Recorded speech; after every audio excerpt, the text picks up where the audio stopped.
The sound of expensive wrapping paper tearing echoed through Derek's pristine living room as Amanda squealed with delight, holding up a stunning diamond tennis bracelet that caught the morning light streaming through their floor-to-ceiling windows. I sat quietly in the corner chair, watching my son beam with pride as his wife modeled the sparkling jewelry for her phone camera, already planning her social media post about her perfect Christmas morning. Before we jump back in, tell us where you're tuning in from, and if this story touches you, make sure you're subscribed, because tomorrow I've saved something extra special for you. Derek, you spoil me so much, Amanda gushed, leaning over to kiss him while still filming herself. My followers are going to die when they see this. It's absolutely gorgeous. I shifted uncomfortably in my seat, the small wrapped box on my lap feeling heavier by the minute. After watching Derek present Amanda with not just the bracelet, but also matching earrings, a designer handbag, and a weekend getaway to Napa Valley, I knew whatever was in my modest little package wasn't going to compare. But I never expected what came next.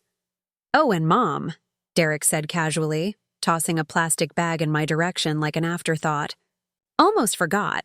Merry Christmas." I caught the bag, confused by its weight and the fact that it wasn't even wrapped. Inside was a large bottle of Dawn dish soap and a package of yellow rubber gloves. No card, no wrapping, just cleaning supplies. In a grocery bag. "Dish soap?" I said quietly, more confused than hurt. "Derek, I don't understand." Amanda giggled from across the room where she was still admiring her jewelry. "Well, you're always doing dishes when you come over. We figured you might as well have the good stuff." The casual cruelty of it hit me like a physical blow. Here was my son, the boy I had worked 3 jobs to put through college, the child I had sacrificed everything for after his father died, giving his wife thousands of dollars in diamonds while handing me cleaning supplies like I was the hired help. "That's very practical," I managed to say, my voice steady despite the humiliation burning in my chest.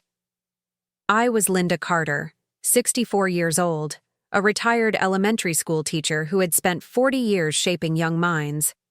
I had raised Derek as a single mother after Harold passed away when Derek was just 15. I had sold everything I owned to pay for his college education, his graduate degree, even helped him start his marketing business. And this was how he saw me now. As the woman who did his dishes. The rest of Christmas morning passed in a blur of awkward conversation and forced smiles. I watched Derek and Amanda open gift after gift, each one more expensive than the last, while I sat clutching my dish soap like some kind of twisted consolation prize. When Amanda started live streaming her Christmas haul to her 30,000 followers, showcasing each designer item with practiced enthusiasm, I quietly excused myself to the kitchen. Standing at Derek's granite countertop, I stared out at his perfectly manicured backyard with its heated pool and outdoor kitchen. This was the life my sacrifices had bought him. The house in Willowbrook Estates, the luxury cars in the driveway, the country club membership. All of it built on the foundation I had provided when I cashed out my retirement savings to fund his dreams. "Mom, you okay in there?" Derek called from the living room, though his tone suggested he was asking more, out of obligation than genuine concern. "Just getting some water," I replied, opening his sub-zero refrigerator and marveling at how it was stocked with organic everything and artisanal products I couldn't even pronounce. 3 years ago, Derek had been struggling to make his business profitable, stressed about mounting debts and worried about losing clients. I had quietly transferred $60,000 from my savings account to help him weather the storm, money that represented 20 years of careful budgeting and delayed gratification. Money I had been saving for my own retirement security. He never asked where the money came from, never questioned how his retired teacher mother could suddenly write such a large check. He just accepted it as his due, the way he had accepted everything else I had given him throughout his life. "Linda, dear, could you bring me some sparkling water?" Amanda's voice drifted from the living room, sweet as honey, but with an edge that made it clear this was an expectation, not a request. I found myself moving automatically to fulfill the request, just as I had been doing for the past 2 years since Derek married Amanda. Fetching drinks, clearing plates, tidying up after their dinner parties while they entertained their successful friends. When had I become the invisible help in my own son's life? As I carried the crystal glass of Perrier to Amanda, I caught a glimpse of myself in the hallway mirror. When had I started looking so small? When had my shoulders begun to curve inward like I was trying to take up less space in the world? I was wearing the same navy cardigan I had worn to their house for the past year, paired with sensible slacks and comfortable shoes. Practical clothes for a practical woman who got practical gifts like dish soap. "Thank you, Linda," Amanda said without looking up from her phone, where she was editing photos of her diamond bracelet. "Derek, honey, what filter do you think makes the stones sparkle more?" I returned to my corner chair, the observer in my own family's Christmas celebration. Derek was sprawled on his leather sectional, scrolling through his own phone while Amanda continued her digital documentation of their perfect life. Neither of them seemed to notice or care that I was sitting alone, holding a bottle of dish soap like it was my most prized possession. The house was stunning, I had to admit. Derek had excellent taste, probably influenced by Amanda's background in interior design before she became a full-time influencer. Everything was coordinated and expensive, from the designer furniture to the original artwork on the walls. It was the kind of home featured in magazines, the kind of place where people who mattered lived. But it was also cold. For all its beauty and luxury, there was something sterile about it. No family photos on display, no personal touches that spoke of history or sentiment. It was a showcase, not a home. Much like Derek's relationship with me had become a performance rather than a genuine connection. My phone buzzed with a text. Message from Carol Stevens, my neighbor and closest friend. "How's Christmas at Derek's? Hope you're having a wonderful time with the family." I stared at the message, unsure how to respond. How could I explain that my son had given me cleaning supplies while showering his wife with diamonds? How could I admit that I felt more like a servant than a mother in his presence? Carol had been warning me for years that Derek was taking advantage of my generosity, but I had always defended him. He was busy building his career, establishing his marriage, creating his future. Of course, he didn't have much time for his old mother. But sitting there in his perfect living room, holding my bottle of dish soap while watching him and Amanda plan their expensive vacation, I began to wonder if Carol had been right all along. "Mom, we need to talk about something," Derek said suddenly, putting down his phone and looking at me with an expression I couldn't quite read. "Amanda and I have been discussing our future plans, and we think it might be time for you to consider some changes." My heart began to race. Changes? What kind of changes? Amanda finally looked up from her phone, her smile bright but somehow predatory. "We've been researching some really nice senior living communities in the area, places where you could have your own apartment, but also access to activities and social opportunities with people your own age. Senior living communities. They wanted to put me in a home." "I'm only 64, I said quietly. "I'm not ready for assisted living. I'm perfectly capable of taking care of myself." Derek leaned forward, his expression patronizing in a way that reminded me uncomfortably of how he used to explain things to me when he was a teenager who thought he knew everything. "Mom, we're not talking about assisted living. These are independent senior communities. Very nice places with golf courses and fitness centers. You'd love it." "But I love my house," I protested. "It's where your father and I built our life together. It's where you grew up. It has 40 years of memories." Amanda sighed, the sound expressing exactly what she thought of my sentimental attachment to my modest ranch home on Maple Street. "Linda, that house is becoming a burden for you. The yard maintenance, the repairs, the upkeep. Wouldn't it be nice to not have to worry about all that anymore?" I understood what they were really saying. My presence in their lives had become an inconvenience. The weekly dinners where I helped with dishes, the holidays where they felt obligated to include me, the general responsibility of having an aging parent who might need attention or care. They wanted me neatly packaged away in a senior community where I could be someone else's responsibility. "We could help you sell the house," Derek added, his voice taking on the smooth, persuasive tone he probably used with his marketing clients. "The real estate market is hot right now.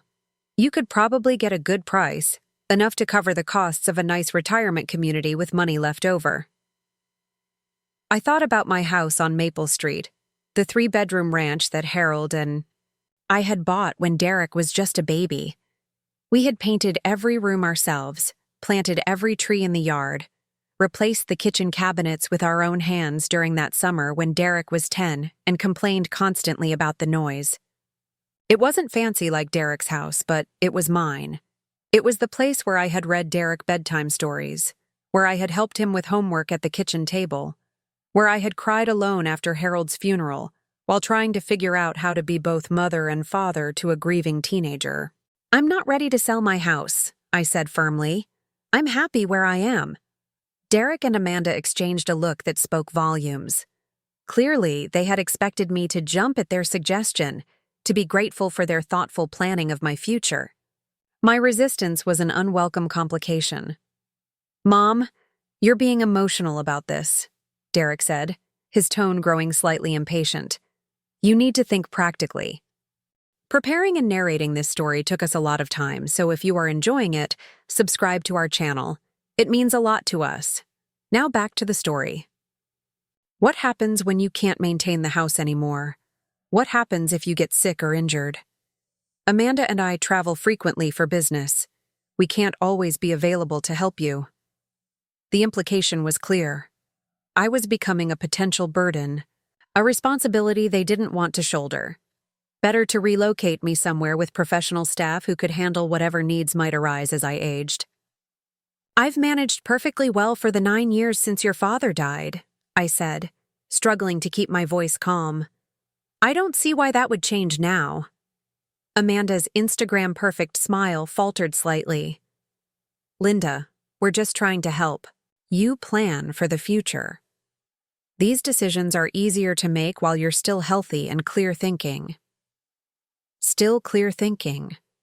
As if my refusal to embrace their plan was evidence of declining mental capacity. I looked at my son, really looked at him, trying to find traces of the boy I had raised. Derek had grown into a handsome man, successful and confident, with his father's strong jawline and my dark eyes. But there was something cold in his expression now, something calculated that reminded me more of a business transaction than a family conversation. When had he become this person? When had my generous, sensitive son transformed into someone who could give his mother dish soap for Christmas and suggest she sell her home in the same morning? Was this the natural evolution of the ambitious drive I had worked so hard to nurture? In him? Or had I failed somewhere along the way to teach him about loyalty and love? "I appreciate your concern," I said finally, standing up from my chair with as much dignity as I could muster. "But I'm not ready to make any major life changes. Right now, I think I should head home." Derek's relief was barely concealed. "Of course, Mom. No pressure. Just think about what we discussed, okay?" Amanda was already back to her phone, probably editing another post about her perfect Christmas gifts. "Drive safely, Linda. Thank you for the lovely scarf." I had given Amanda a silk scarf from Nordstrom, something I had saved for months to afford.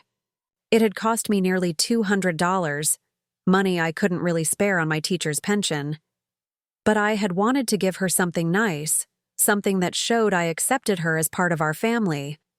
She had opened it with polite enthusiasm, complimented the color, and immediately set it aside to focus on Derek's expensive gifts. The drive home to Maple Street felt longer than usual. My house looked smaller and shabbier than ever when I pulled into the driveway, the vinyl siding, weathered and the front steps in need of repair.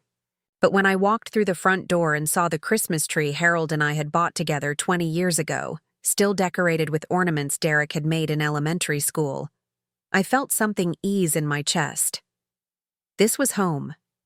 These walls held the echoes of laughter and tears, of birthday parties and quiet dinners, of a life fully lived. Derek might see it as a burden or an embarrassment, but to me it was everything. I set the dish soap on the kitchen counter and stared at it for a long moment. Such a small thing to carry so much meaning. It wasn't really about the soap, of course. It was about what it represented. The casual dismissal of my worth, the reduction of my identity to someone who cleaned up after others, the assumption that I should be grateful for whatever scraps of attention they chose to throw my way. But as I stood in my kitchen, surrounded by the familiar comfort of my own space, I felt something shifting inside me. A spark of something I hadn't felt in years. Not anger, exactly, but a kind of quiet determination. Derek thought he knew his mother, thought he understood exactly who Linda Carter was and what she was capable of. He was about to learn just how wrong he could be. I walked to my bedroom and opened the closet where Harold's clothes still hung, unable to bring myself to pack them away even after 9 years. Behind his old suits was a small fireproof safe that Derek didn't know about. Inside that safe were documents that would surprise him very much indeed. Documents that told the true story of who Linda Carter really was and what she had built during her 40 years of teaching and 25 years of marriage to Harold Carter. Tomorrow, I would make some phone calls. I would set some things in motion. Derek had given me dish soap for Christmas, treating me like hired help in his perfect life. What I was about to give him back would indeed be priceless. A lesson he would never forget about the true value of family, loyalty, and respect. But tonight, I would simply sit in my modest living room, looking at the tree Harold and I had chosen, together, and remember what Christmas was supposed to be about. Love, generosity, and the joy of giving to those we cherish most. Derek might have forgotten those lessons, but I was about to remind him in a way that would change everything between us forever. I woke up the next morning with a clarity I hadn't felt in years. The bottle of dish soap still sat on my kitchen counter like a monument to my son's indifference. But instead of feeling hurt, I felt energized. I made my coffee in the same ceramic mug Harold had given me for our 10th anniversary, and sat at the kitchen table where I had graded thousands of papers over 4 decades of teaching. The morning light streaming through my windows illuminated the stack of Christmas cards I had received from former students, now adults with children of their own. Teachers don't make much money, but we make an impact that lasts generations. These cards reminded me of who I really was beneath the diminished role Derek had assigned me. My first call was to Frank Morrison, Harold's old business partner and the closest thing to family I had left besides Derek. Frank had been trying to get me to be more social since Harold's death, inviting me to dinners and community events that I usually declined. He answered on the second ring, his voice warm with genuine pleasure at hearing from me. "Linda, how was Christmas with Derek and Amanda? Did they spoil you rotten?" I found myself laughing, though it came out slightly bitter. "Frank, do you have time for coffee this morning? I need to talk to someone who actually knew Harold and me when we were building our life together." There was a pause, and when Frank spoke again, his voice carried concern. "Of course. Miller's Diner in 30 minutes? And Linda, whatever it is, we'll figure it out together." Miller's Diner had been Harold's favorite breakfast spot, a local institution that served coffee strong enough to wake the dead and pancakes. That could feed a family of 4. Frank was already seated in our usual booth when I arrived, his silver hair neatly combed and his kind eyes studying my face with the attention of someone who had known me for over 30 years. "You look different," he said as I slid into the booth across from him. "Determined. What's going on?" I told him about Christmas morning, about the dish soap and the diamonds, about Derek and Amanda's suggestion that I sell my house and move to a senior community. Frank's expression grew darker with each detail, his hands clenching around his coffee mug. That spoiled little bastard, he muttered when I finished. Harold would be ashamed of how that boy turned out. Frank, I need you to help me remember who I used to be, I said quietly. I feel like I've been sleepwalking through the last few years, letting Derek treat me like I'm some helpless old woman who should be grateful for whatever attention he throws my way. Frank leaned back in the booth, studying me with those sharp accountant's eyes that had helped build Carter & Morrison Tax Services into one of the most successful firms in Riverside. Linda, you were never helpless. You were the strongest person Harold and I knew.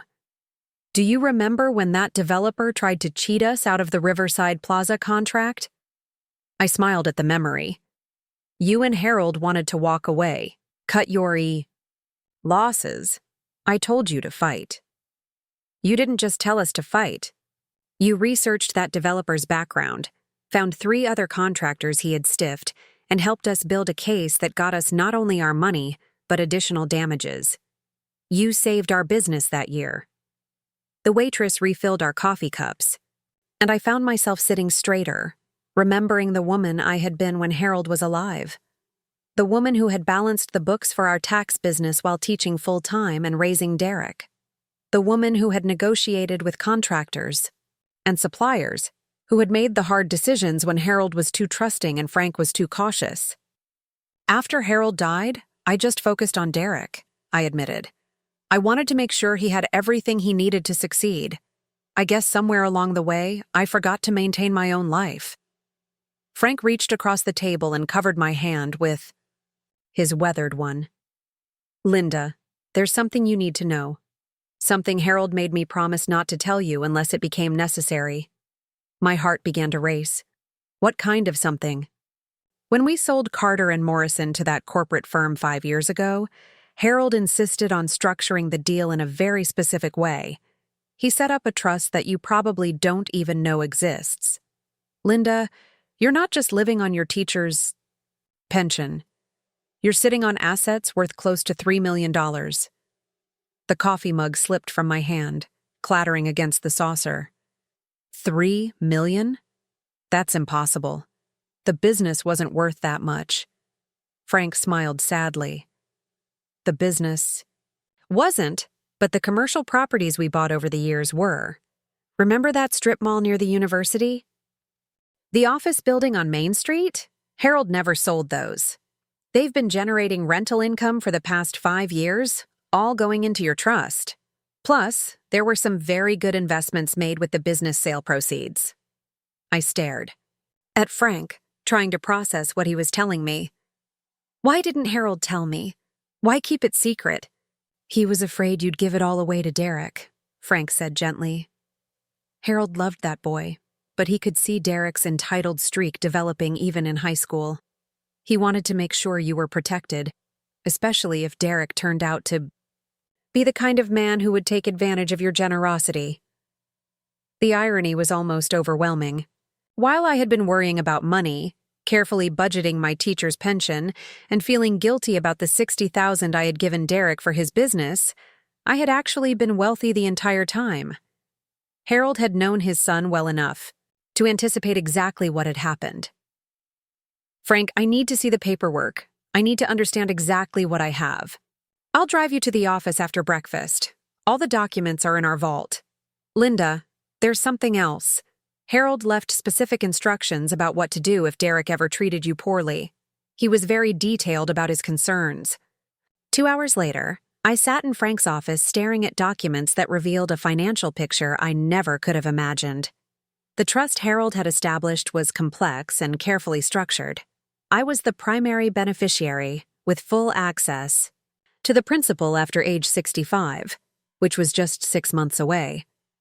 Until then, I could access the income, which had been accumulating at nearly $20,000 per month.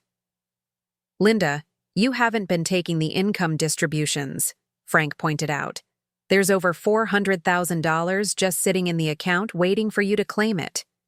I thought about all the times I had declined social invitations because I couldn't afford them, all the small luxuries I had denied myself while Derek was buying diamond bracelets for his wife. I had no idea any of this existed. Frank opened Another folder. And here's the letter Harold left for you, to be given only if certain circumstances arose. I opened the envelope with shaking hands.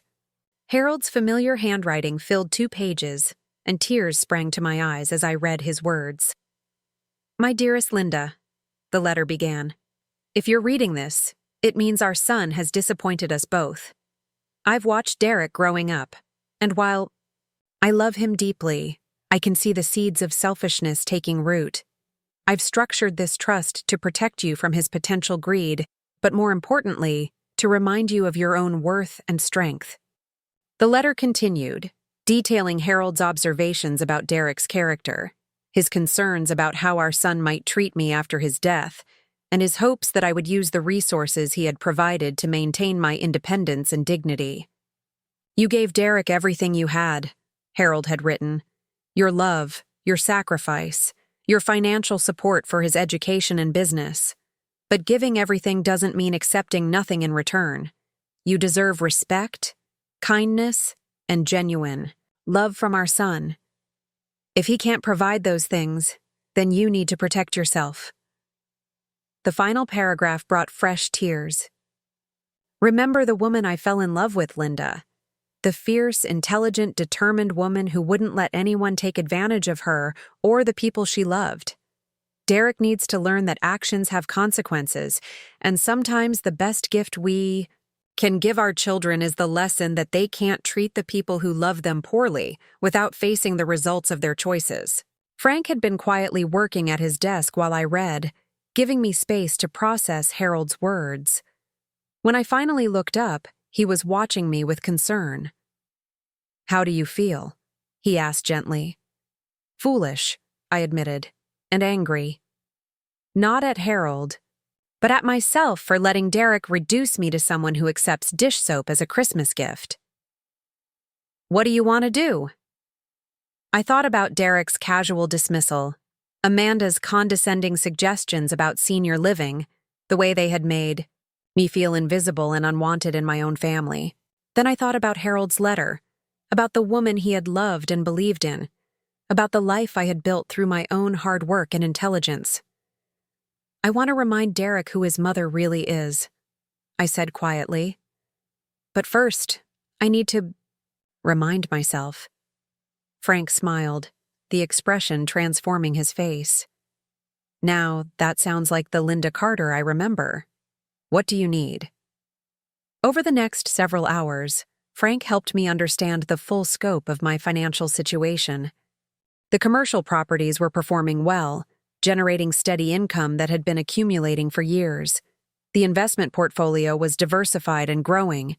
Even my modest house on Maple Street was worth more than I had realized, sitting on a large lot in a neighborhood that was gradually being gentrified. But more than the money, I was rediscovering my own capabilities. Frank showed me spreadsheets and contracts, financial statements and investment reports, and I found myself understanding and analyzing them with the same skill I had brought to managing the tax business years ago. The sharp, competent woman I had been was still there, just buried under years of grief and self-doubt. Frank, I want to make some changes, I said, as afternoon shadows began to lengthen outside his office windows. I want to take control of my finances, and I want to start living like the successful woman I apparently am. What's your first move? I thought about Derek's expectation that I would meekly accept his suggestion to sell my house and move to a retirement community.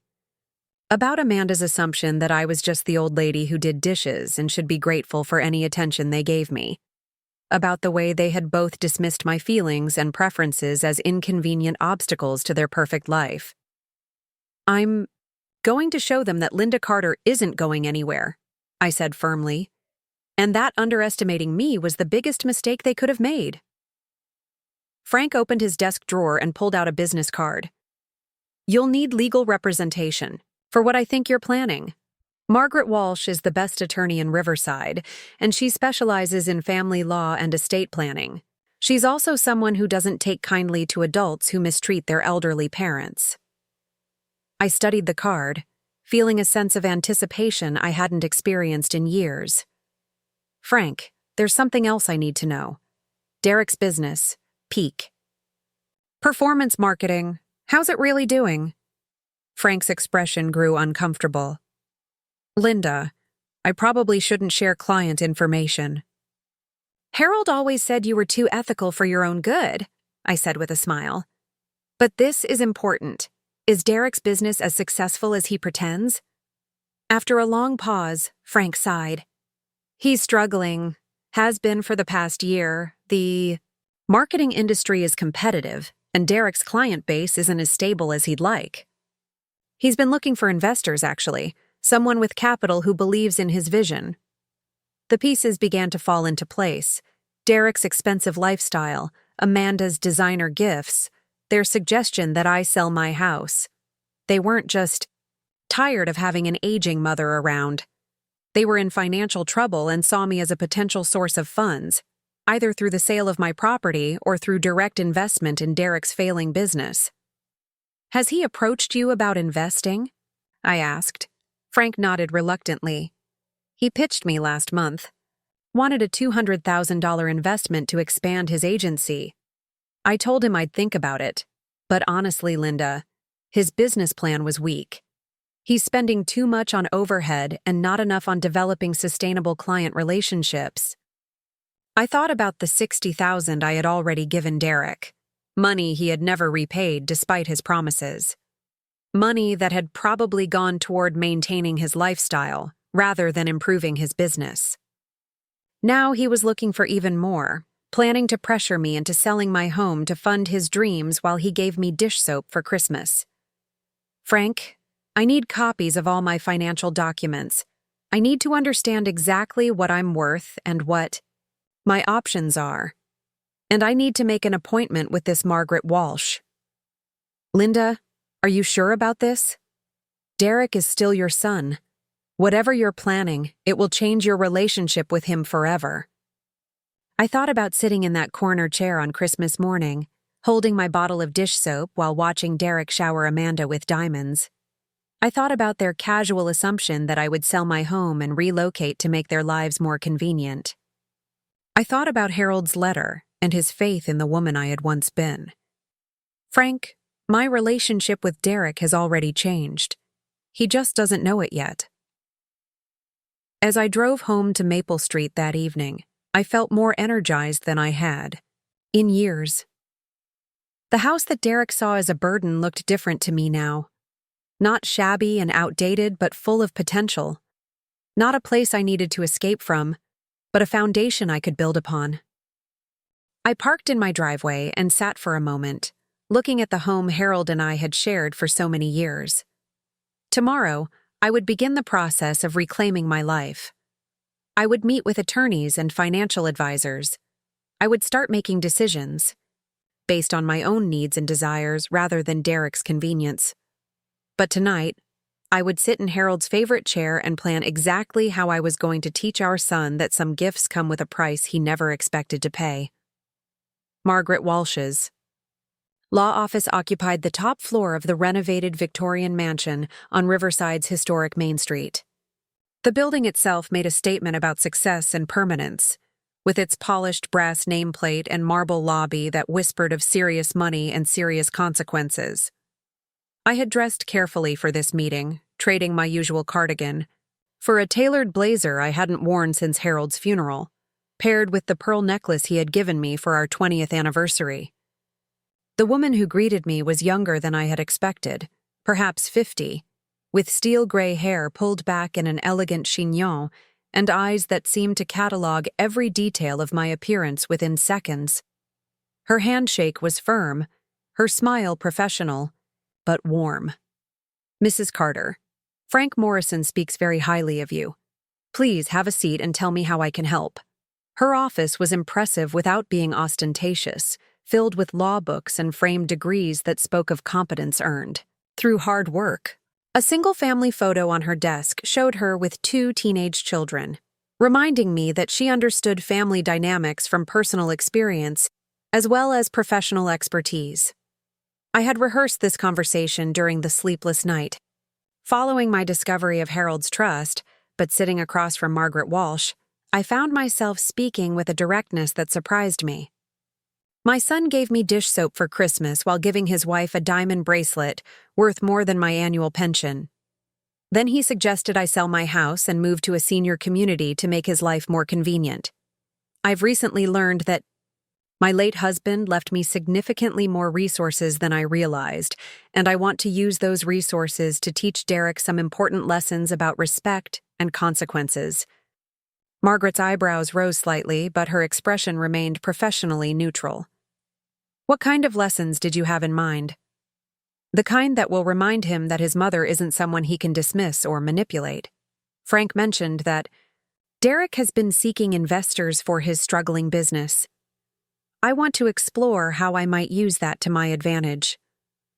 Margaret leaned back in her leather chair, studying me with the same intensity I had once brought to evaluating difficult students. Mrs. Carter, before we discuss strategy, I need to understand your goals. Are you looking to repair your relationship with your son, or are you primarily interested in protecting yourself from future mistreatment? The question struck deeper than I had expected. What did I want from Derek? An apology? A genuine change in his behavior? Or simply the satisfaction of showing him that he had underestimated his mother? I want him to understand that actions have consequences, I said finally. For 35 years, I've enabled his selfishness by accepting whatever scraps of attention he chose to give me. I've been so afraid of losing him that I've allowed him to treat me poorly. That ends now.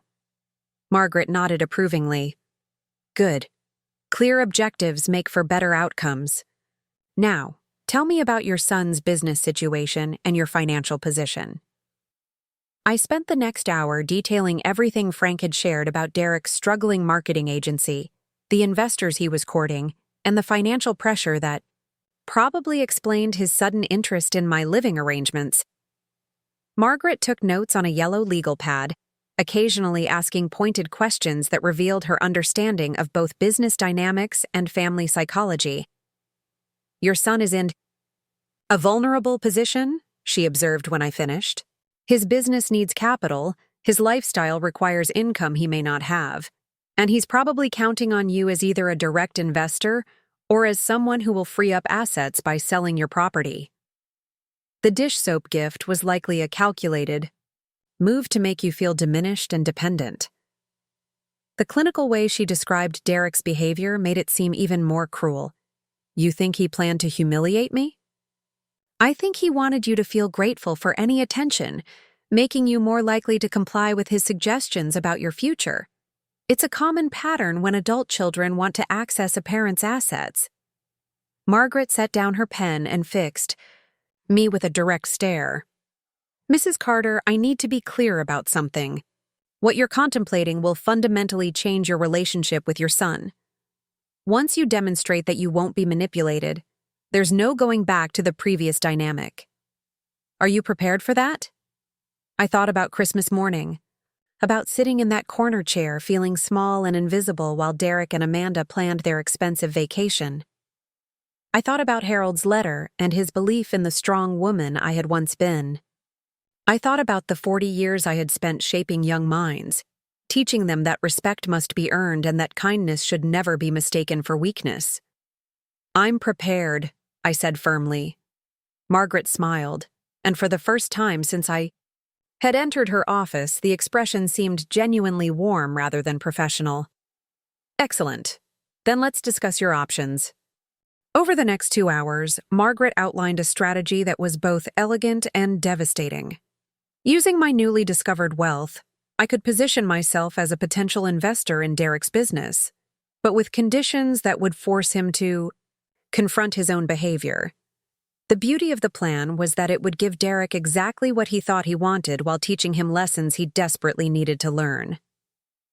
The key, Margaret explained, is that any investment you make must be structured as a business transaction, not a family gift.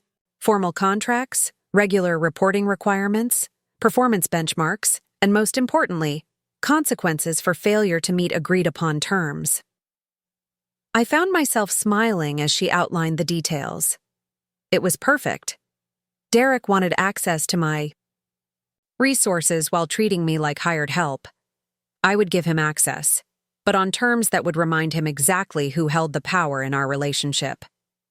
"There's one more element I'd like to add," I said as our meeting drew to a close. "Derek and Amanda suggested I sell my house. I want to use that as part of the strategy." Margaret's eyes lit up with interest. "What did you have in mind?" "I want to renovate instead of sell. I want to turn my modest ranch house into something spectacular. Something that will make Derek realize he underestimated both my resources and my resolve." "Can you recommend contractors and designers who can work quickly?" "I know exactly the team you need. But Mrs. Carter, a major renovation will be expensive and time-consuming. Are you sure you want to invest that much in making a point?" I thought about Harold's letter, about his faith in my strength and intelligence. I thought about the woman I had been before grief and loneliness had made me accept being treated as less than I was worth. "Margaret, it's not just about making a point. It's about reclaiming my life. Derek sees my house as something shabby that embarrasses him. I'm going to transform it into something magnificent that reminds him where he came from and who raised him." 3 days later, I was standing in my living room surrounded by architects, contractors, and interior designers, all of whom had been recommended by Margaret Walsh. The transformation they proposed was breathtaking. My modest ranch house would be expanded and modernized while maintaining its essential character, creating a home that spoke of quiet wealth and impeccable taste. The project manager, a competent woman named Sarah Chen, walked me through the plans with infectious enthusiasm. "Mrs. Carter, this is going to be stunning. The addition will give you a master suite that rivals anything in Willowbrook Estates, and the open-concept living area will be perfect for entertaining. The kitchen renovation alone will be featured in design magazines." The budget was substantial, nearly $400,000, but Frank had assured me that my trust could easily accommodate the expense. More importantly, the timeline was aggressive. With multiple crews working simultaneously, the major construction could be completed within 8 weeks. "I want Derek to see this transformation," I explained to Sarah. "I want him to understand that his mother isn't someone who can be dismissed or taken for granted." Sarah smiled knowingly. "Trust me, Mrs. Carter. When we're finished, your son will see you in a completely different light." While construction began on my house, I was also implementing the second phase of Margaret's strategy. I called Derek and suggested we meet for lunch to discuss his business and my potential investment. The surprise in his voice was evident, quickly followed by excitement that he tried to mask as casual interest. "That would be great, Mom. I knew you'd come around to seeing the potential in peak performance marketing.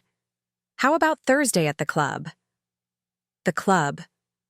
Derek wanted to meet at the Willowbrook Country Club, no doubt to impress me with his connections and lifestyle. Perfect. I would play along with his assumptions until the moment came to reveal my true position. "Actually, Derek, I'd prefer to meet somewhere more private. Business discussions require confidentiality. How about Miller's Diner at noon?" I could hear the disdain in his voice at the suggestion of the modest local restaurant, but he agreed, probably assuming that his unsophisticated mother wouldn't understand the importance of image in business dealings. Thursday arrived gray and cold, typical January weather in Ohio that made everyone long for spring. I dressed carefully for lunch, choosing a conservative navy suit that projected competence without ostentation. The goal was to look like someone who took business seriously, not someone who could be charmed or manipulated. Derek was already seated when I arrived, checking his phone with the impatient air of a busy executive who was doing his mother a favor by taking time from his important schedule. He looked up as I approached, and I caught a flash of surprise at my appearance before his practiced smile took over. "Mom, you look nice. Very professional." "Thank you. I believe in dressing appropriately for business meetings." We ordered Coffee and sandwiches while Derek launched into what was clearly a rehearsed presentation about his company's potential and the exciting opportunities that additional capital would create. He had charts and projections, testimonials from satisfied clients, and a vision for expansion that sounded impressive until I began asking pointed questions. Derek, your client retention rate seems low. How do you plan to address that issue? He blinked, clearly not expecting his mother to understand business metrics. Well, the marketing industry is naturally competitive. Client turnover is normal. 40% annual turnover is normal? That seems excessive. Derek's confidence faltered slightly. Where did you get that number?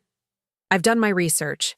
I've also reviewed your financial statements and spoken with industry professionals about typical performance benchmarks. I pulled out a folder Margaret had helped me prepare. Before I consider any investment, I need to understand why your overhead costs are so high and your profit margins so thin. The transformation in Derek's demeanor was fascinating to watch. The patronizing son who thought he was humoring his naive mother was gradually being replaced by a businessman who realized he was facing a serious investor with legitimate concerns. Mom, I didn't realize you understood financial analysis. There's a lot about me you don't realize, Derek. I spent 25 years helping your father build a successful business while teaching full-time and raising you.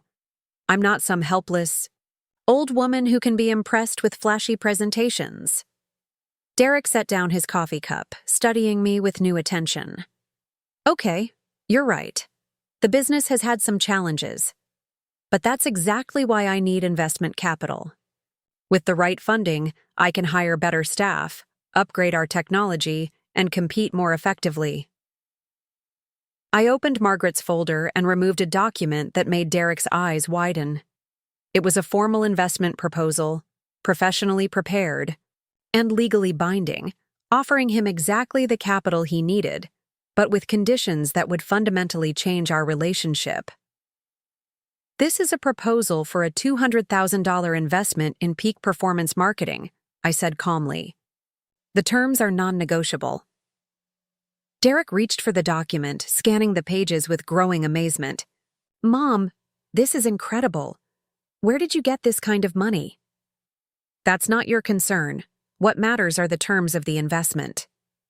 As Derek read, his excitement gradually gave way to confusion and then concern.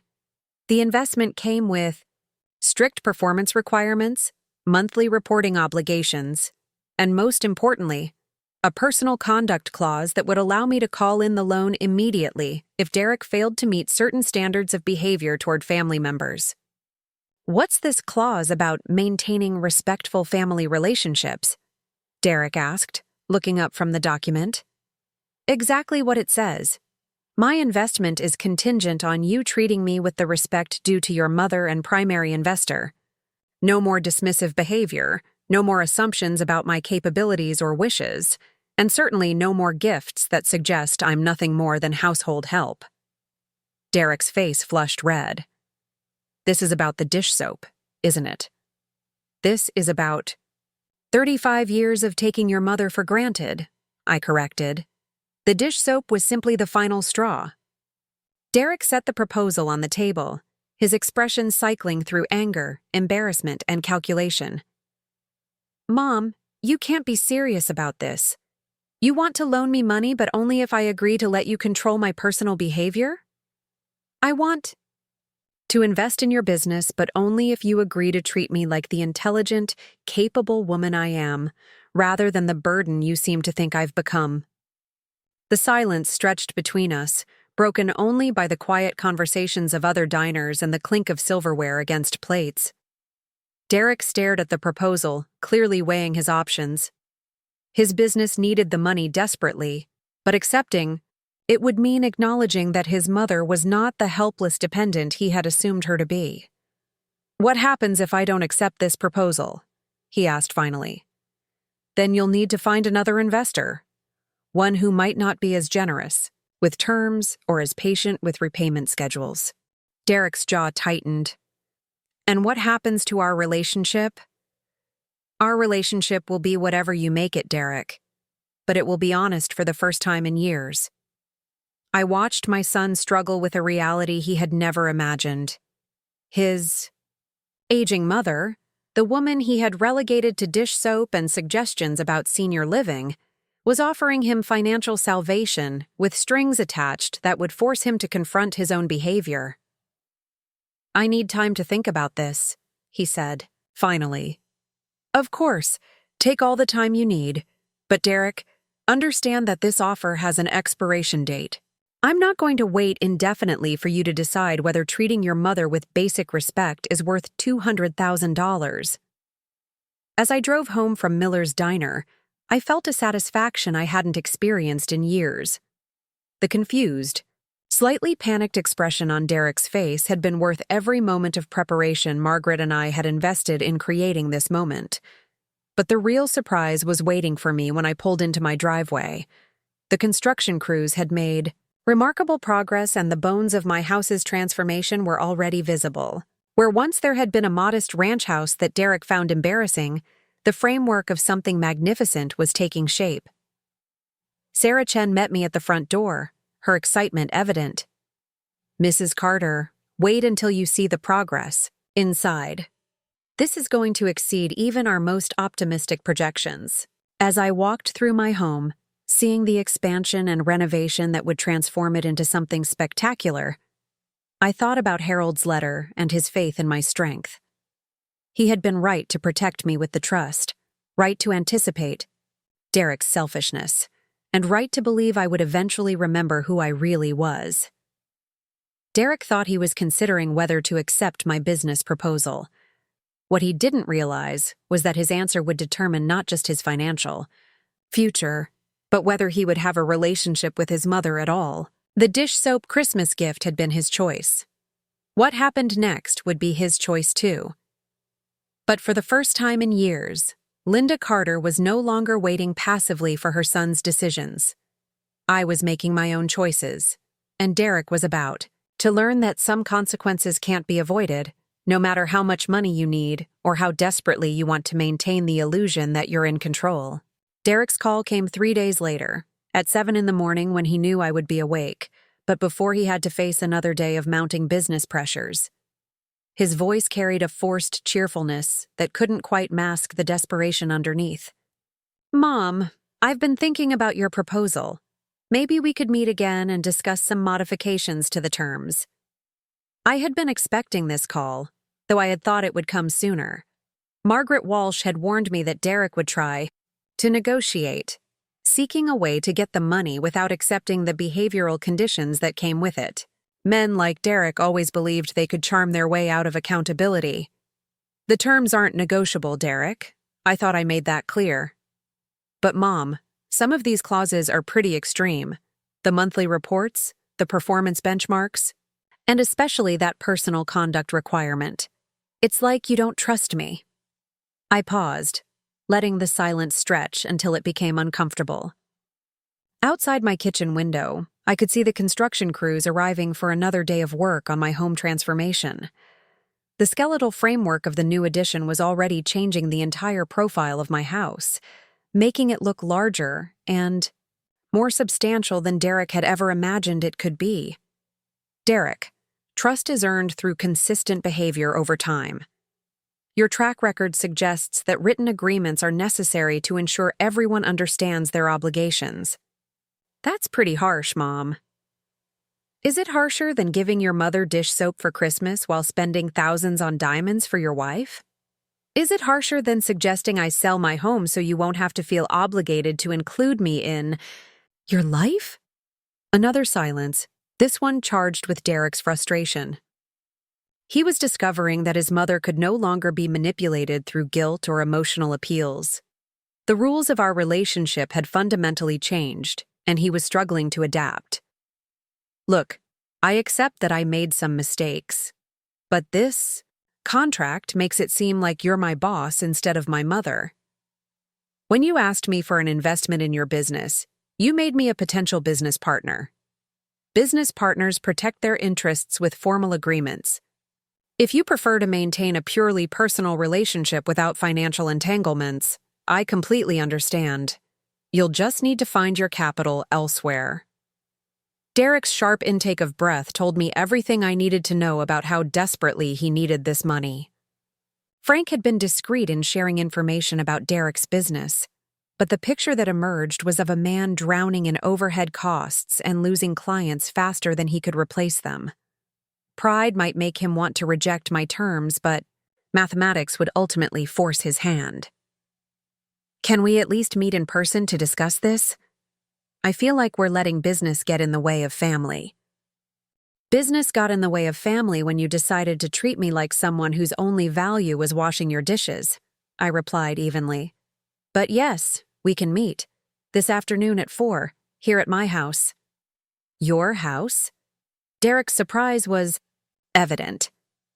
Wouldn't you be more comfortable meeting somewhere neutral? My house is perfectly adequate for our purposes, unless you have some objection to visiting your mother in her own home. The irony was delicious. Derek, who had been encouraging me to sell this house because it embarrassed him, was now reluctant to meet here because he considered it beneath his standards. He had no idea what was waiting for him.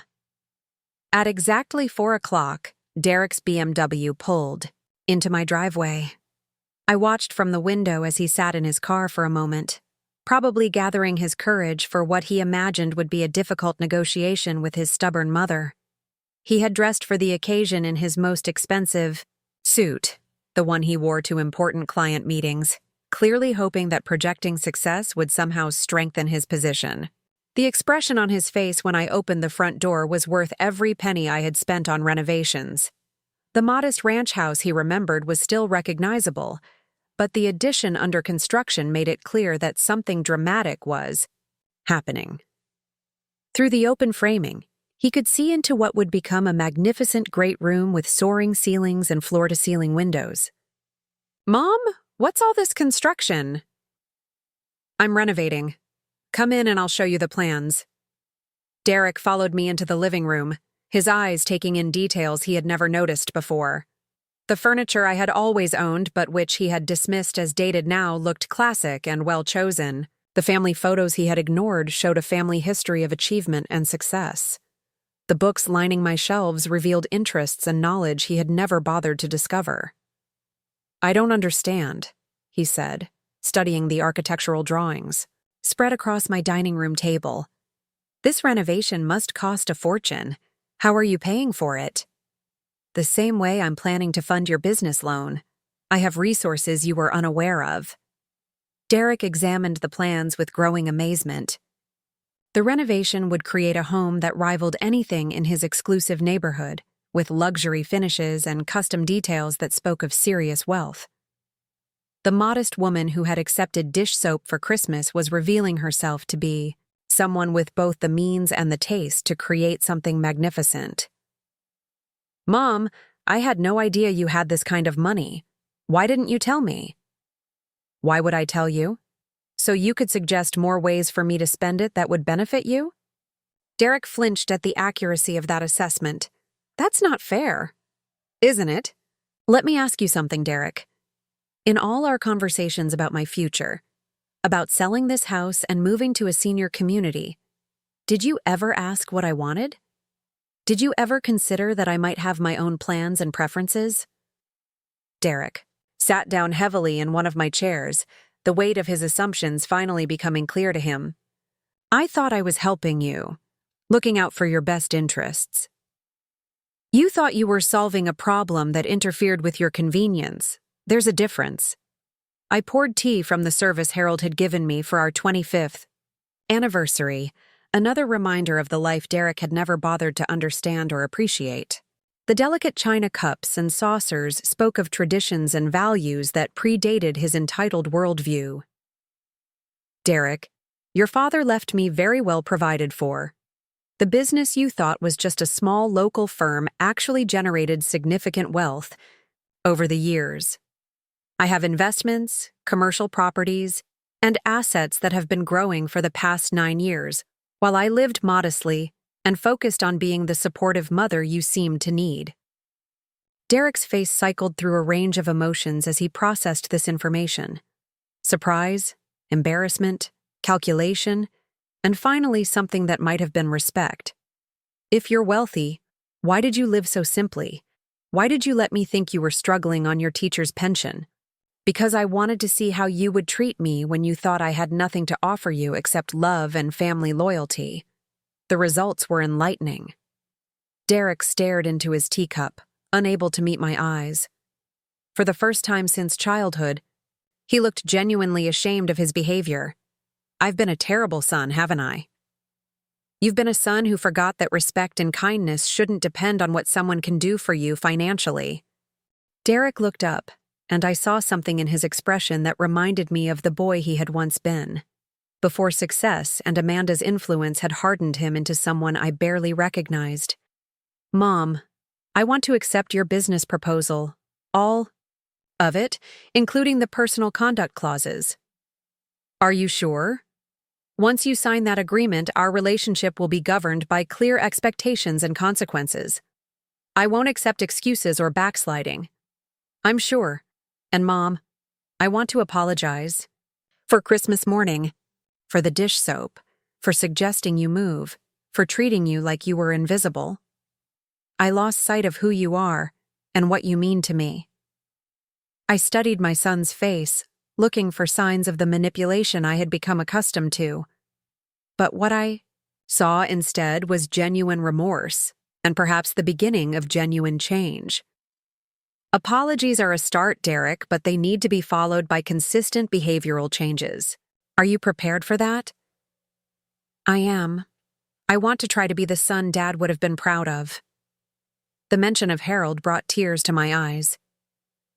Your father loved you deeply, Derek, but he also worried about the man you were becoming. He hoped that life would teach you the lessons we couldn't. Derek reached across the table and took my hand, the first spontaneous gesture of affection he had shown me in years. Mom, will you tell me about Dad's business, about the money he left?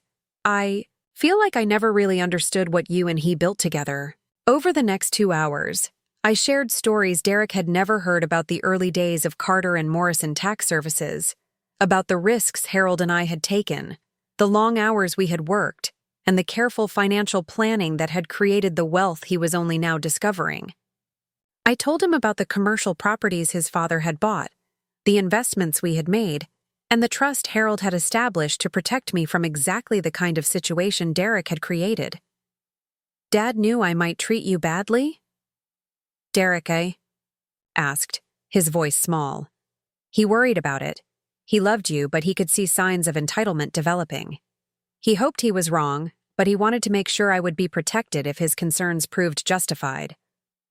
Derek was quiet for a long time, processing the reality that his father had anticipated his selfishness accurately enough to plan for it. What happens now? He asked finally. Now you have a choice. You can sign the investment agreement and commit to rebuilding our relationship on a foundation of mutual respect. Or you can walk away and we'll maintain a polite but distant connection while you find other solutions to your business problems. Derek didn't hesitate. I want to sign. I want to fix this. As Derek signed the investment agreement Margaret had prepared, I felt a cautious optimism I hadn't experienced in years. The son who had given me dish soap for Christmas was agreeing to terms that would fundamentally change how he treated me, backed by financial consequences that would ensure his compliance. But the real test would come in the months ahead as Derek learned to navigate a relationship where his mother was no longer someone he could dismiss or take for granted. The money would help save his business, but saving our relationship would require much more than financial assistance. There's one more thing, Derek, I said as he finished signing the documents. I want you and Amanda to come to dinner here, next Sunday. I'll cook your father's favorite meal, and we'll eat in my dining room like a family should. Derek smiled, the first genuine expression of happiness I had seen from him in years. I'd like that, Mom. We both would. As Derek left that evening, I watched from my window as he sat in his car for several minutes, probably trying to process everything that had happened. The mother he thought he knew had revealed herself to be someone entirely different, someone with resources and strength he had never imagined. Carol Stevens appeared at my front door just as Derek's car disappeared around the corner, carrying a casserole and wearing the expression of someone who was bursting with curiosity. "Linda Carter, what in the world is going on over here? There are construction trucks everywhere, and I just saw Derek leaving looking like he'd seen a ghost." I invited Carol in and poured her tea while construction noises provided a soundtrack to my explanation of the past week's events. Her eyes grew wider with each detail, from the discovery of Harold's trust to the business proposal I had presented to Derek. "You mean to tell me you've been sitting on millions of dollars while that spoiled brat treated you like hired help?" Carol's indignation was magnificent to behold. Harold wanted to protect me from exactly what happened. He knew Derek might try to take advantage of my generosity if he knew about the money. Carol shook her head in amazement. Harold was always the smartest man in any room. But Linda, what made you finally decide to fight back? I thought about Christmas morning, about sitting in Derek's corner chair feeling invisible and unwanted. I thought about Harold's letter and his faith in the woman I had once been. I thought about the years I had spent making myself smaller to accommodate Derek's ego and Amanda's comfort. I remembered that I raised a son to be better than he was becoming, and that sometimes the most loving thing a parent can do is refuse to enable destructive behavior. Carol raised her teacup in a mock toast. Here's to Harold Carter, who knew his wife well enough to give her the tools to save their son from himself. As Carol left and evening settled over Maple Street, I walked through my house, imagining how it would look when the renovations were complete. The transformation would be dramatic, turning Derek's embarrassing childhood home into something that commanded respect. But the real transformation had already begun. Linda Carter was no longer the invisible woman who accepted dish soap for Christmas. She was a mother who demanded the respect she deserved, a woman who controlled significant resources, and someone who had finally remembered her own worth. Derek would learn to treat me properly because his financial survival depended on it. But my hope was that eventually he would remember how to love me because his heart demanded it. The gift I was giving him wasn't just money for his business. It was the opportunity to become the man his father had raised him to be, the son I had always believed he could become. Tomorrow would bring new challenges as Derek began to understand the reality of our changed relationship. But tonight, I would sit in Harold's favorite chair and feel proud of the woman I was becoming once again. 6 months later, I stood in my transformed kitchen watching Derek and Amanda arrive for our weekly Sunday dinner, a tradition that had evolved naturally from that first tentative meal we had shared after signing the investment agreement. The renovation had been completed ahead of schedule, and my home now bore no resemblance to the modest ranch house Derek had once found embarrassing. The kitchen alone was a masterpiece of design and functionality, with custom cabinetry, professional grade, appliances, and a central island that had become the gathering place for our family meals. The great room beyond, with its soaring ceilings and wall of windows overlooking my redesigned garden, had been featured in Ohio Home and Garden magazine just last month.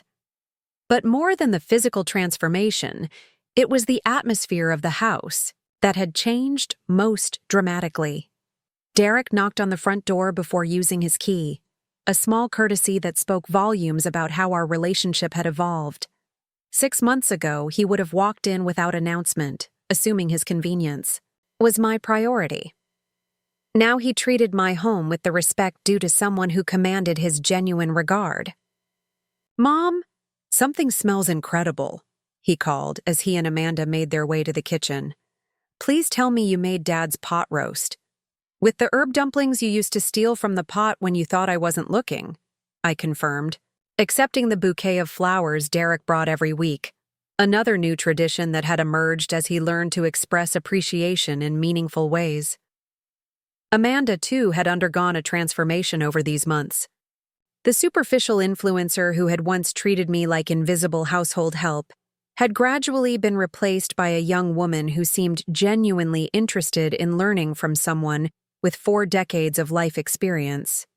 she had quietly stopped, posting about luxury purchases on social media, focusing instead on authentic content about personal growth and family relationships.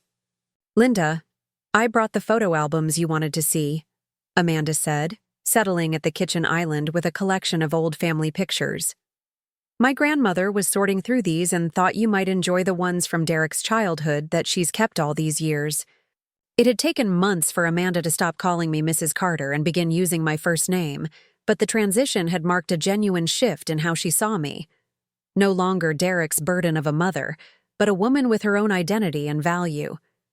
"I love seeing Derek at different ages," I admitted, leafing through the photos while stirring the gravy. "He was such a serious little boy, always building something or taking things apart to see how they worked." Derek laughed, the sound warm and unguarded in a way that reminded me of the boy he had been before ambition and social pressure had hardened his edges. "Dad used to say I was born to be an engineer, but I was too impatient to stick with the math." These casual references to Harold had become common in our conversations, another sign of positive change. For years after his father's death, Derek had avoided mentioning Harold, perhaps from guilt about not living up to the standards Harold had tried to instill. Now Derek seemed eager to reconnect with his father's memory and values. "Speaking of your father," I said, removing a manila envelope from the kitchen drawer, "I have something that belongs to you." Derek's expression grew curious as I handed him the envelope. Inside were copies of letters Harold had written to Derek during the final months of his illness. Letters I had found among Harold's papers but had never shared because Derek hadn't seemed ready to receive them. "Dad wrote to me?" Derek's voice carried a mixture of wonder and grief. 12 letters, one for each month after you graduated from college. He was so proud of your potential, but also worried about some of the choices you were making. He asked me to give these to you when I thought you were ready to hear what he had to say." Derek opened the first letter with trembling hands, his eyes filling with tears as he read his father's words about integrity, family responsibility, and the importance of treating others with kindness regardless of their social status or financial resources. Amanda moved to stand behind his chair, reading over his shoulder and offering silent support. "He knew," Derek said quietly after finishing the first letter. "Dad knew I was becoming someone he wouldn't recognize." "He knew you were young and finding your way," I corrected gently. "He hoped that life would teach you the lessons he was running out of time to share." Derek looked up from the letter, his eyes bright with unshed tears. "Mom, these months of working with you on the business reports, having these family dinners, learning about what you and Dad built together, it's changed how I see everything, how I see myself." The business arrangement that had begun as a way to force Derek's compliance had evolved into genuine partnership. His monthly reports had become opportunities for mentorship, as I shared the business wisdom Harold and I had accumulated over decades of building our company. Derek's marketing agency was not only surviving but thriving, as he learned to focus on client relationships rather than flashy presentations. "Your father would be proud of the man you're becoming," I said, meaning every word. "The son who brings me flowers every Sunday, who asks for my advice on business decisions, who remembers that love is demonstrated through actions, not just words." Amanda squeezed Derek's shoulder.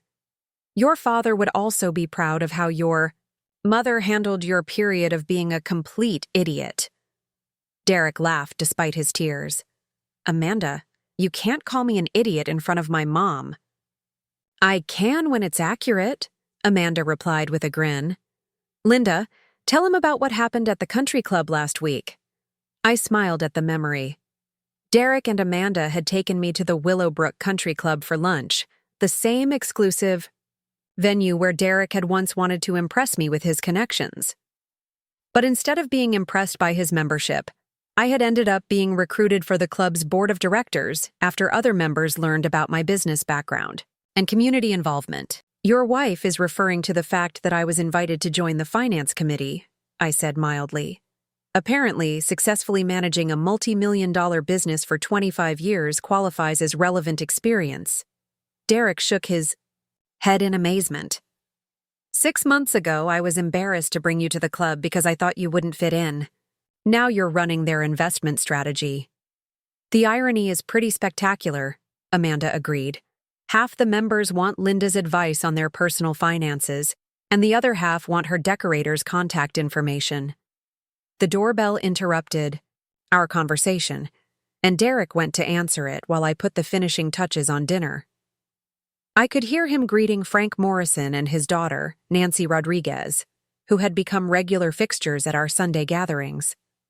Frank had been instrumental in helping Derek understand his parents' business legacy, while Nancy, a CPA who worked for Frank's firm, had become the sister Derek had never had. "Linda, your house is even more beautiful every time I see it," Nancy said as she entered the kitchen carrying a dessert. "That garden renovation is going to be stunning when the plantings mature." The garden was my latest project, a complete redesign that would create outdoor living spaces worthy of the transformed house. But more than aesthetics, the garden represented my commitment to staying in this home, putting down roots that would last for decades to come. "I'm planning to be here to enjoy it for many years," I said, catching Derek's smile at my obvious reference to his earlier suggestions about senior living communities. "Speaking of staying," Frank said, accepting a glass of wine, "I have some news that might interest everyone. Remember that commercial property downtown that Harold bought back in 1995? The one that houses Miller's Diner and 3 other businesses?" I nodded, wondering where this was leading. "I've been approached by a developer who wants to buy the entire block. The offer is substantial enough that you could retire comfortably, even if all your other investments disappeared." Derek's eyes widened. "Mom, you own Miller's Diner?" "I own the building," I corrected. "Harold bought it as an investment, but we never interfered with the businesses. Miller's has been serving the community for 50 years. I wouldn't want to see that end." Frank smiled knowingly. "I thought you'd say that, which is why I declined the developer's offer on your behalf and proposed an alternative." Over dinner, Frank explained his alternative proposal. Instead of selling to developers who would tear down the historic buildings, we could organize the current business owners to purchase their spaces through a cooperative arrangement I would finance. Miller's Diner would become employee-owned, preserving both the business and the jobs of people who had worked there for decades. "It's not the most profitable option," Frank admitted, "but it serves the community and maintains the character of downtown Riverside." Derek looked thoughtful. "Actually, it might be more profitable than you think. There's growing consumer preference for businesses with authentic community connections. Miller's could become a destination rather than just a local restaurant." "Are you suggesting we turn this into a marketing project?" I asked, amused by Derek's enthusiasm. "I'm suggesting we help these businesses thrive while preserving what makes them special. It's the kind of project Dad would have loved." Nancy nodded approvingly. "Derek's right. There's real value in authentic community development, both financial and social." As we discussed the details of Frank's proposal, I watched Derek engage with ideas about community responsibility and sustainable business practices. The man who had once measured success purely in terms of personal profit was now thinking about broader impact and legacy. "Mom," Derek said as we cleared the dinner dishes, "I want to ask you something important."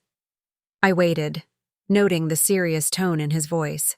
"Amanda and I have been talking about starting a family. We want our children to grow up knowing their grandmother, learning from her, understanding the values that Dad tried to teach me." My heart swelled with emotion I hadn't expected. The prospect of grandchildren had always been something I hoped for, but had stopped actively anticipating as Derek and I had grown apart. "Are you asking for my blessing?" I said gently. "I'm asking if you think I'm ready to be the kind of father my children deserve. The kind of father Dad was to me, even when I was too stubborn to appreciate it."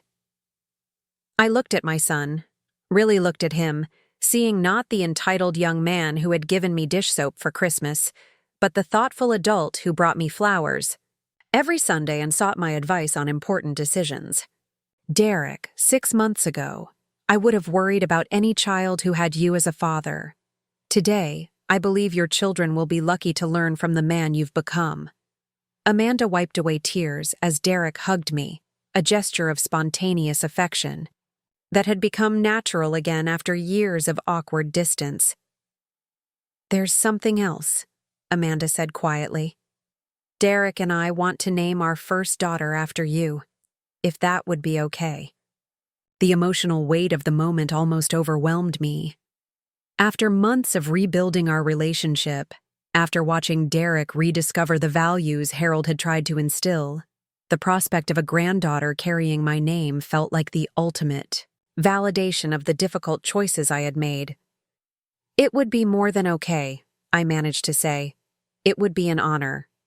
As the evening wound down and our guests prepared to leave, Derek lingered in the kitchen, helping me load the dishwasher with the same care he had once reserved for his most important client meetings. "Mom, I need to tell you something," he said, his voice carrying the weight of long-delayed honesty. The dish soap wasn't just thoughtless, it was cruel. I was angry about having to include you in our Christmas plans, resentful that Amanda felt obligated to buy you a gift, and I wanted to make it clear how I saw your role in our lives. The admission hung between us, painful in its honesty, but necessary for complete healing. "Why are you telling me this now?" I asked.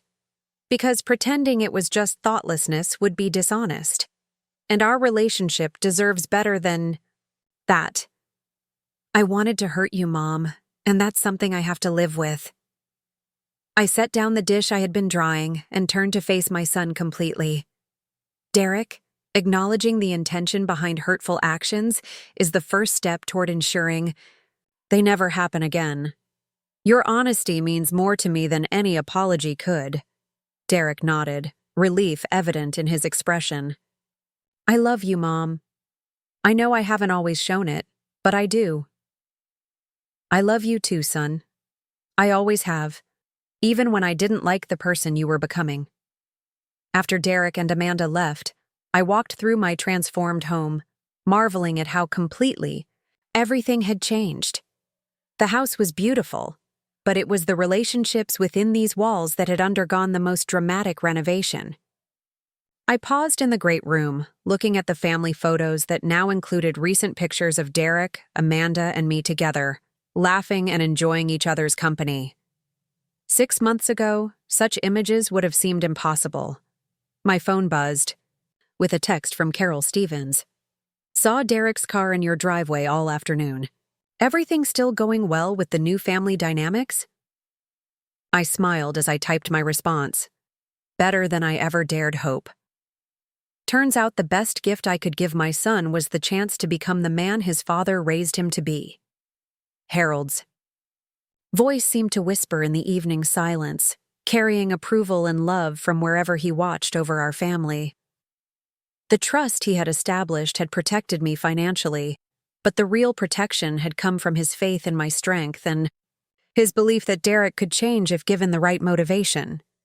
The dish soap Derek had given me for Christmas still sat in my laundry room, a reminder of how low our relationship had fallen and how far we had traveled back toward love and respect. Sometimes the most priceless gifts come disguised as painful lessons. And sometimes the greatest act of love is refusing to accept treatment that diminishes your worth. As I turned off the lights and prepared for bed, I felt grateful for Harold's wisdom in preparing for challenges he hoped would never come. Proud of the courage I had found to demand better from my son, and optimistic about the future we were building together. Derek had given me dish soap, treating me like hired help rather than the woman who had sacrificed everything for his success. In return, I had given him something truly priceless: the opportunity to rediscover his own capacity for love, respect, and genuine human connection. The man who would become a father carried his own father's values once again, and the grandmother his children would know would be someone who demanded to be treated with the dignity she deserved. Up next, you've got 2 more standout stories. Right on your screen. If this one hit the mark, you won't want to pass these up. Just click and check them out.